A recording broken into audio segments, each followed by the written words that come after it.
Muajt e fundit ka nisur që të rikthehen sërish mbetjet dhe inertjet pranë varrezave të dëshmorëve në periferi të Shkodrës, gjë e cila është kthyer një shqetësim për banorët e asaj zone, por edhe kalimtarët e rastësishëm.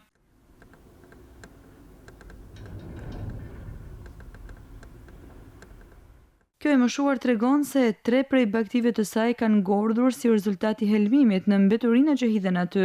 Ndaj sot ajo detyrohet që t'ju qëndrojë gati baktive për të mos i lejuar aty sa herë që kalon në atë rrugë. Prejnjet i venit e prejnjet e Plehna jena ka vujmë sa nuk di kërkush.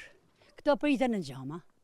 Këto shesin ilaçesh, gjithë çfarë ilaçesh me këto Plehna, ne na helmohen berët, na jena aty rrit për pikë gazepin, na nimojnë emigrant më shurë se s'jena të zot. Nuk kena kur farmësie me i mojtë. Jashtë e një lek, i bojmë berra, thumun kalujem kohën për vedja, thumun i mojnë gjo, edhe kur gjo s'bahet. Po helmohen, më kanë helmohen 3-4 kohë, kram kanë cëvë.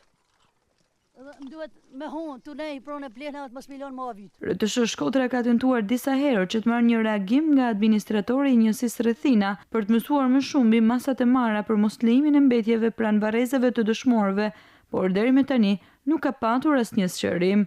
Apeli i banorëve vijon t'i drejtohet institucioneve që të jenë më rigoroze në masat ndëshkuese për të mos lejuar hedhjen e mëtejshme të mbetjeve.